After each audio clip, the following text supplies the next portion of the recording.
Trainer Laurence Tuffin trains over 70 dogs at any one time, but it's the odd, classy open racer that comes along that really gives him a buzz. Well, my passion has always been the open race scene. When I came into dog racing in a big way, was always to run in open racing, and I've been lucky enough to do it over the years. You know, the graded stuff really pays the wages, so to speak, and but no, I love travelling. I love seeing the other trainers and that away from Nottingham. You know, it's a lot better, nicer atmosphere. We need another Tynwald Baz, and unfortunately at the moment we haven't got one. Come around too often. What are your beliefs in training greyhounds? How do you like things done here? My biggest thing has always been galloping. You know, you can have all your wonderful machines and that to treat dogs, which obviously are important, but if you can't gallop your dogs and get them fit to race, you know, I just don't think you can be without it. And the other thing that we do here, we have all the dogs checked over on a regular basis, either Tom Peppercorn or George Drake. Tom will come here every 3 weeks, and we'll probably have 20, 25 dogs checked over at a time, because I think if you keep it on top of the small things, they don't become big things, and that's why we, touch wood, we don't lose many dogs at all. You've had some great dogs go through your hands over the years, some of which were way before my time. Yeah, I mean, two Nicks, he won the Futurity Cup at Nottingham. He held the fastest time for 2 years on the trot, 29.56 and 29.58 back then.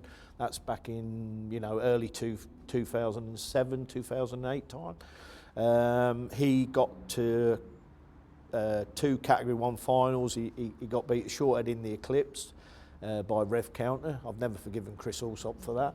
And he also got to the Tote Gold Collar final. I had Commander Chief from Mark Wallace after 2 Nicks. He was a fantastic dog. He finished second in the Tote Gold Collar, and he finished second in the Sussex Cup for me. Yeah, I mean, I had a dog, Charmer, which we got off of Harry Finley. He started off in an A5 grade at Nottingham. And I'm sure that night he broke his wrist at Nottingham. I'm sure he would have broke the track record then. He was a absolutely super dog. We did breed out the sister of that, funny enough, and my brother Tony did have a Category 1 winner, Tufty's Perletta, out of her, so, you know, the breeding was there. Amelia Maid, she was a fantastic bitch for us. She got to 2 or 3 finals. She got through 2 rounds of the Derby that year, and yeah, look, we've had some wonderful dogs. Wise Diamond, he won the Paddy Power Derby Trial Stake at Walthamstow. That was my biggest claim to fame then, back in 2007. That was absolutely unbelievable. And we went over to Ireland, and, you know, unfortunately we got knocked out in the first round, but no, I've had some fantastic dogs. Of course, more recently, Tynwald Baz, who we all know and love. He was a star for you, and a great relationship that you had with his owner, Terry Corden, before he sadly passed away. And he actually gave you a bit of confidence in terms of your training ability, Terry, didn't he? Yeah, I mean, you know, it's easy to knock trainers for what you do and what you can't do, and I'm sure Terry had his own opinions of me beforehand, but I can understand why he wanted to move his dogs at the time, because obviously he wasn't very well.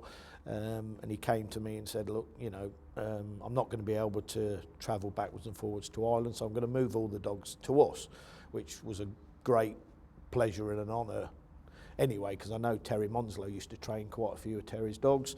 And of course, the way things worked out with Baz was unbelievable. And I do remember Terry putting his arm around me one day saying that you can actually train a dog, which was very nice for it to come from him, because he's obviously had dogs with a number of, you know, top trainers in Ireland and that, and no, it certainly boosted your confidence, and obviously we had a absolute fantastic time with Baz. Into the third bend, drop zone on the outside with Tynwald Baz, who's trying his hardest.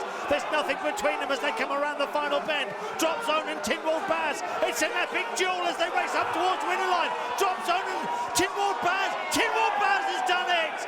Tynwald Baz wins by a neck from Drop Zone in the end in the Betfred Steel City Cup final. Dinny, he was a Tynwald Dinny. He won for us up at Sunderland. You know, he had his moments, and of course Tynwald Zach, who you've met today, he was more of a sprint type, but he lost his confidence and obviously retired, and obviously now he's a very well loved pet. it's been a big family thing for you in the sense that your brother was involved in sport. In fact, he got you into the sport and still trains now. Yeah, I remember being sat up in a workings men club, and my brother said to me, he says, "I've got a greyhound, will you come and parade it for me?" And I landed up going to a little track at Huntingdon and paraded it for him, and I was bitten. That was it, gone. You know, I was into greyhound racing, hook, line and sinker. Whereas people, you know, lads of my age had pictures up on the wall of football teams. I had Mott Silver, Glimbridge, Westmeath County. I had them all on my wall. My mum used to think I was mad, but you know, and I'm afraid once it's in your blood like that, it just doesn't go. Do you think there's a future? I think there is. I still think there'll be less tracks because, look, until this media rights thing sorts itself out, and it's just hard to see there being 20 tracks. I still think there'll be probably less. But it's still a hard one to call. I hope there is a future. I probably won't see the end of it, but you're re-educating everybody as far as the welfare side and things and that are concerned, and we're certainly getting that way. We're going down the right track. You know, a lot of the older trainers do want educating the way things should be done, and they've got to be seen to be doing the right thing. I'm sure the GBGB, you know, with their stewards and that, will be, you know, monitoring that situation, and, you know, let's help everybody, and hopefully, you know, the future will be bright.